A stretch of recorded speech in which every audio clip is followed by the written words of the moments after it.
வணக்கம். என் குருநாதர் எழுத்து சித்தர் பாலகுமார் சார் அவர்களை மனதார வணங்கிவிட்டு உங்களுடன் பேச தொடங்குகிறேன்.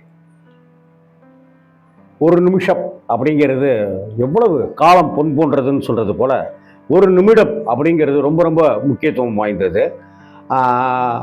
கமல் அவர்கள் அந்த ஒரு நிமிடம் அப்படின்னு ஒரு படத்துல நடித்தார். மிகப்பெரிய வெற்றி படமா அந்த படம் அமையலை. ஆனால் அந்த ஒரு நிமிடத்தினுடைய சுவாரஸ்யங்கள் மறக்கவே முடியாதவை. 1985 வருடத்துல இன்னைக்கு 40வது வருடத்துல அந்த படம் இருக்கு. 40வது ஆண்டை கொண்டாடுகிற படங்கள்ல அந்த ஒரு நிமிடம் படம் இருக்கு. அந்த ஒரு நிமிடம் படம் Kamal, YG Mahendran, Urvashi, major Sundararajan, G Srinivasan அப்படின்னு நிறைய பேர் நடிச்சிருந்தாங்க. இந்த படம் எதனால முக்கியத்துவம் பெறுது அப்படின்னு ஃபர்ஸ்ட் நம்ம பார்த்தோம்னாக்க, மேஜர் சுந்தரராஜன் அவர்கள் நிறைய படங்களை டைரக்ட் பண்ணியிருக்காரு. சிவாஜி அவர்களையெல்லாம் வைத்து டைரக்ட் பண்ணியிருக்காரு. இன்னும் சொல்ல போனா நடிகை மீனா சிறுமி மீனாவாக இருக்கும்போது அவரை சிறுமியாக அறிமுகப்படுத்திய பெருமை மேஜர் சுந்தரராஜன் சாருக்கு உண்டு. நெஞ்சங்கள் அப்படிங்கிற படத்துல சிவாஜியை ஹீரோவாக வைத்து மேஜர் சுந்தரராஜன் டைரக்ட் பண்ணாரு. அந்த படத்துல தான் மீனா அவர்கள் சிறுமியா நடிச்சிருப்பாங்க. அப்புறம் அன்புள்ள ரஜினிகாந்த் அதே சமயத்துல வந்துச்சு. அந்த வகையில பார்த்தா அந்த ஒரு நிமிடம் படம் மேஜர் சுந்தரராஜன் சார் இயக்கிய படம். அது மட்டும் இல்லாம படத்துல மிரட்டி எடுக்கக்கூடிய ஒரு வில்லனாகவும் மேஜர் சுந்தரராஜன் பண்ணியிருப்பாரு. கபட வேட நாடகதாரின்னு அபூர்வ சகோதரர்கள்ல கமல் ஒரு பெரிய டைலாக் அந்த குல்லாப்பு சொல்லுவார்ல, அது மாதிரி இரட்டை வேடம் போடுகிற ஒரு வில்லத்தனத்தை அவர் ரொம்ப பிரமாதமா பண்ணியிருப்பாரு. அந்த படத்துல அவர் போட்டிருக்கிற ஒரு மோதிரம், அந்த மோதிரத்தை அப்படி ஒரு அழுத்தினாக்க தடக்குன்னு அங்கேருந்து ஒரு ஊசி ஒன்று வரும். அதை வச்சே அப்படியே கை கொடுக்குற மாதிரி சத்தக்குன்னு அடி குத்துறது, கொல்றது, பாய்சன் அப்படிங்கிற ஒரு விஷயங்கள் எல்லாமே புதுசாக இருந்துச்சு. ஆனால் கதையினுடைய மையத்தில் அது ஸ்கிரிப்ட் வைஸ் அது கொஞ்சம் குறைதான் படத்துக்கு அப்படின்னு சொல்லணும். இந்த படத்துக்கு இது ஒரு முக்கியமான விசேஷம் அப்படின்னு சொன்னாக்க, பின்னாளில் கமல் ஊர்வசி ஜோடி மைக்கேல் மதன காமராஜன் அது நம்மளால மறக்கவே முடியாது. ஊர்வசி ஒரு ராட்சசி நடிப்புல. அதே போல மகளிர் மட்டும் அப்படிங்கிற திரைப்படத்துல ராஜ்கமல் ஃபிலிம்ஸ் இன்டர்நேஷனல், அதாவது கமல் சார் தயாரித்த அந்த படத்துல அந்த ரேவதியோட ரோலை கூட வேற யாராவது நடிச்சிட முடியும். ரோகிணி அவர்களுடைய ரோலை கூட வேற யாராவது நடிச்சிட முடியும். ஆனா ஊர்வசியினுடைய அந்த கதாபாத்திரத்தை வேற யாருமே பண்ண முடியாதுங்கிற மாதிரி அப்படி ஒரு கேரக்டர். அந்த அளவுக்கு பின்னாளில் கமலுக்கு மிக பிடித்த நடிகையாக திகழ்கிற, இன்றைக்கும் நடிப்பில் அசத்தி கொண்டிருக்கிற ஜே பேபி மாதிரியான படங்கள்லாம் பாருங்க, அப்படியே அசத்திட்டு இருக்கிற ஊர்வசி அவர்கள் கமலுடன் இணைந்த படம் அது.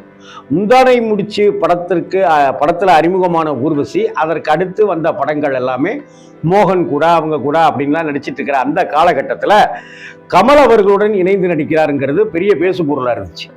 அந்த கமல் ஊர்வசி ஜோடியும் ரொம்ப அழகான ஜோடியாக பார்க்கப்பட்டது. கமலும் ரொம்ப இளமையா ரொம்ப பிரமாதமா பண்ணியிருப்பாரு. அந்த பச்சோந்திய கேளடா பாட்டு ஒரு டூயட் சாங்கு அப்படின்னு, அந்த டூயட் சாங்ல எஸ்பிபி அவர்கள் சிரிக்கிற சிரிப்பு அப்படிங்கிறது எல்லாமே ஹிட் அடிச்சது. இளையராஜா இந்த படத்துல இன்னொரு முக்கியத்துவம் வாய்ந்தவர். இளையராஜாவுடைய இசை, இளையராஜா கொடுத்த டியூனு, இளையராஜா போட்டு கொடுத்த பாடல்கள் இன்னைக்கு வரைக்கும் பயங்கர ஹிட். அந்த ஒரு நிமிடம், அந்த ஒரு நிமிடத்திலேயே கமல் நிறைய மாறு வேடங்கள்லாம் பண்ணுவார் இல்லையா, இந்த படத்திலேயே அது மாதிரி மாறு வேடங்கள்லாம் போட்டு அந்த இவரை கண்டுபிடிக்கிறது. அந்த ஒரு நிமிடம் தான் என் வாழ்க்கையில நான் தொலைத்த நிமிடம் அப்படின்னு ஒரு டயலாக்லாம் கூட இதுல வரும். 1 மினிட் ப்ளீஸ் அப்படின்னு கமலை ஒரு இடத்துல நிக்க வைக்க உள்ள ஒரு கொலை நடக்கும். அந்த கொலையை ஆதாரங்களோடு நிரூபிக்கிறதும், மேஜர் சுந்தரராஜன் எப்படிப்பட்டவர் அப்படிங்கிறத இந்த உலகுக்கு காட்டி அவரை உலகுக்கு அம்பலப்படுத்துறதுமாகத்தான் ஒரு ஹீரோ வில்லன் கதாபாத்திரங்கள் இதில் படைக்கப்பட்டிருக்கும். கமல் கொடுத்த கதாபாத்திரத்தை நல்லாவே நடிச்சிருப்பார். இன்னும் சொல்ல போனாக்க, மேஜர் சுந்தரராஜன் ஹீரோவா நடித்த அந்தரங்கம்ங்கிற ஒரு படத்துல கமல் சார் செகண்ட் ஹீரோவா நடிச்சிருப்பாரு. இங்கே கமலுக்கும் மேஜர் சுந்தரராஜனுக்கும் உண்டான அந்த மரியாதை நிமித்தமான, அன்பின் நிமித்தமான வெளிப்பாடாக மேஜர் சுந்தரராஜன் சார் டைரக்ஷன்ல கமல் சார் நடிச்சிருப்பார். இதே போல் இன்று நீ நாளை நான் அப்படிங்கிற ஒரு படத்தை மேஜர் சுந்தரராஜன் டைரக்ட் பண்ணார். அதில் ஒரு சின்ன ஒரு கெஸ்ட் ரோல் தான் பண்ணியிருப்பார் மேஜர்.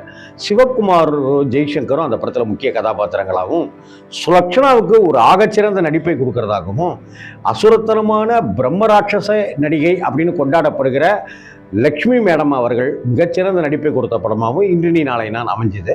அந்த ஒரு நிமிடம் அந்த அளவுக்கு பெரிய ஹிட்டு கொடுக்குற படமாக இல்லாவிட்டாலும் கூட அந்த படம் ஏதோ ஒரு வகையில் பேசப்பட்டதாக அமைஞ்சது. அந்த ஒரு நிமிடம் படத்தை நிறைய பேர் பார்க்காம கூட மிஸ் பண்ணியிருக்கலாம். யூடியூப்லேயோ அல்லது மற்ற ஏதாவது ஒரு ஓடிடி தளங்களில் அந்த ஒரு நிமிடம் காண கிடைக்கலாம். கமல் அவருடைய அந்த அழகையும் அவருடைய அந்த நடிப்பையும், கமல் ஒய்ஜி மகேந்திரனுடைய அந்த காம்போவையும், கமல் ஊர்வசியினுடைய அந்த காம்போவையும், மேஜர் சுந்தரராஜனுடைய அந்த வில்லத்தனத்தையும் பார்த்து ரசிக்கலாம். முடிஞ்சா அந்த படத்தை பாருங்க. கிட்டத்தட்ட 1985ஆம் ஆண்டு கமல் ஊர்வசி ஜோடி போட்ட அந்த ஒரு நிமிடம் இன்னைக்கு 40வது ஆண்டுல இருக்கு. அந்த டீமுக்கு நம்மளுடைய வாழ்த்துக்களை தெரிவித்துக் கொள்வோம். வணக்கம்.